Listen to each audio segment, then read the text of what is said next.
Hello. Hi. I'm Lauren Wellbank, and I'm here tonight to talk to you about domestic violence. I'm going to drastically bring down the room, and I apologize. Did you know that 1 in 4 women will experience domestic violence in their lifetime?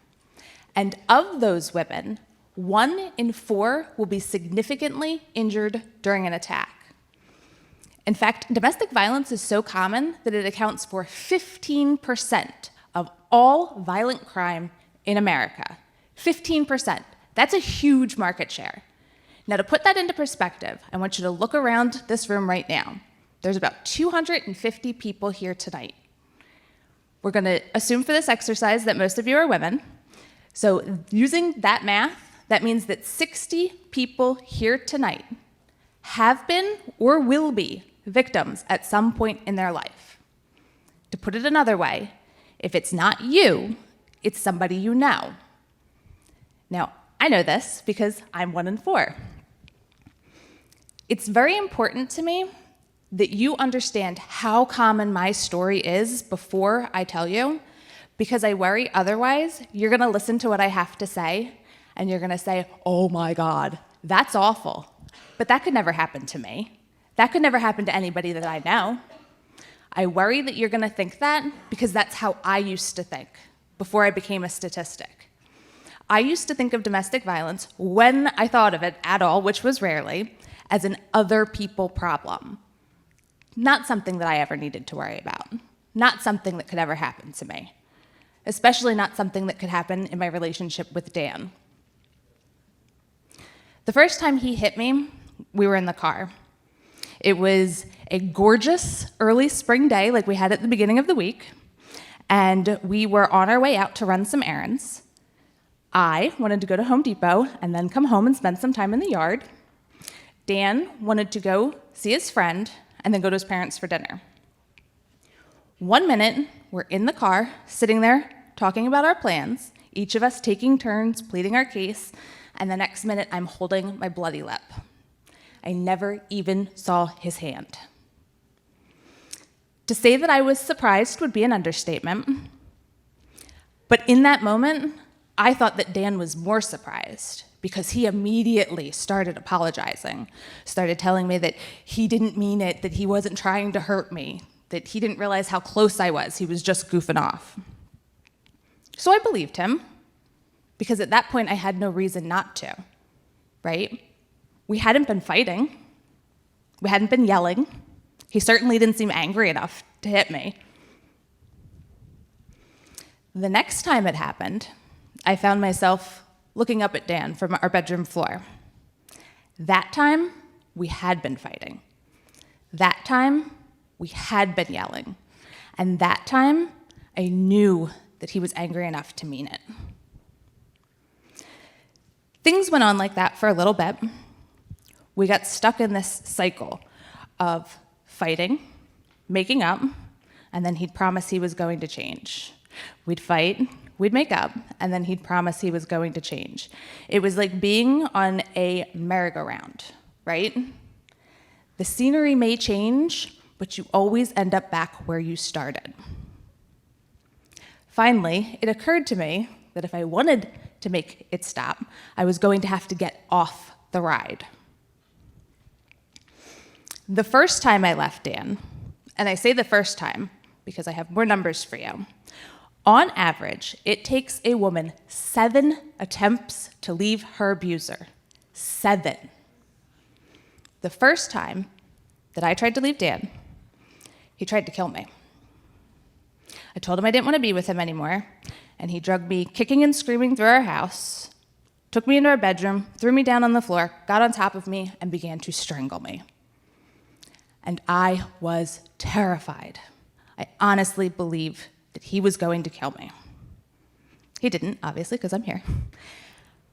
I would give anything to be able to tell you that that's where my story ended, but you know that's not true because I just gave you the numbers, and the numbers don't lie. So while I can say that we did split up for a little while, eventually he was able to sucker me back in with those same promises of change. He told me that that had been the wake-up call that he needed, He told me that he was a new man. He'd promised that he would never hurt me again, and I believed him. Not because he was so convincing, but because I wanted to. I wanted to believe that he was capable of change. I wanted to believe that that had been our rock bottom and that we couldn't go any lower. I wanted to believe that it was possible to get back to the life we had before that day in the car. So he didn't change, as I'm sure you can guess, and it wasn't long before we found ourselves back on that merry-go-round again. They say the definition of insanity is doing the same thing over and over again, but expecting different results, and that's where I was. I was being an insane person.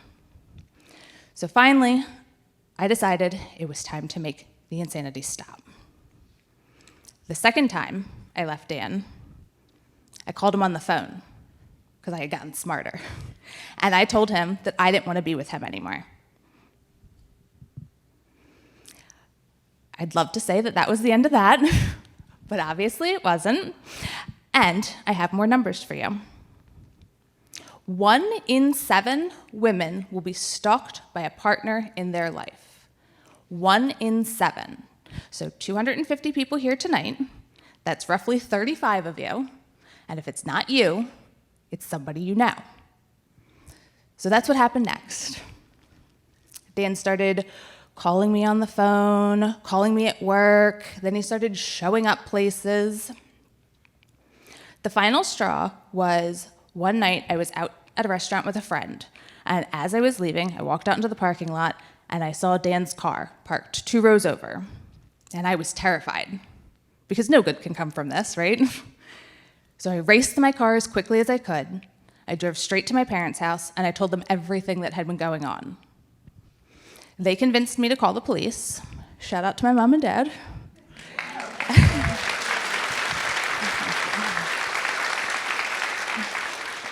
And we had the absolute perfect police officer answer that call because he knew exactly what to say. He knew exactly what to tell me to do. He said I needed to get an attorney, and I needed to go to court, and I needed to get something called a protection from abuse order. It's Pennsylvania's version of a restraining order. So that's what I did. I went to court, told my story. They issued me a 2-year order. For 2 years, Dan was supposed to be prohibited from having any contact with me. So what do you think? Did I see Dan again? Did I see Dan again? Of course I did. Of course I did. But not because Dan dared darken my doorstep. Dan died. Yeah, Dan died, and I saw him at his funeral. And I saw him as they lowered the casket into the ground, and I stood between his mother and his sister-in-law, and they cried, and I cried, because there was a lot of emotions that I was dealing with at the time. I had grief, I had guilt, and I had confusion. I had confusion because I had stayed with Dan for as long as I did because he told me he would kill me if I left him, right? He had me convinced that the only way our relationship was ever going to end was if one of us was dead, and I thought it was going to be me. I have one more number for you, and this one's a doozy. A woman who has been strangled by her partner is 750% more likely to be killed by that partner. 750%. The moment that Dan put his hands on my neck, it became 750% more likely that he was going to murder me someday. And who knows? If he had lived, maybe he would have.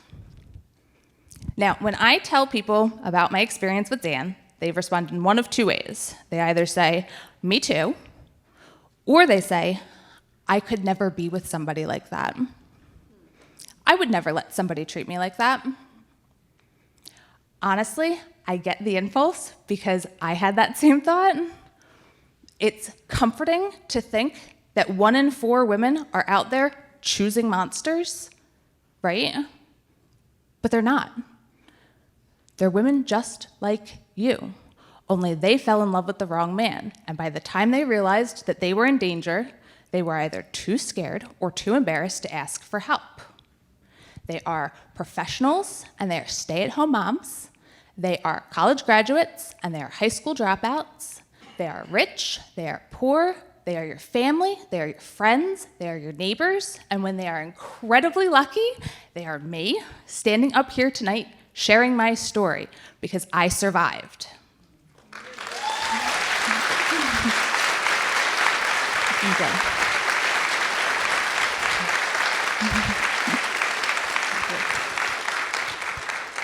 Now, there's something I want you to do for me.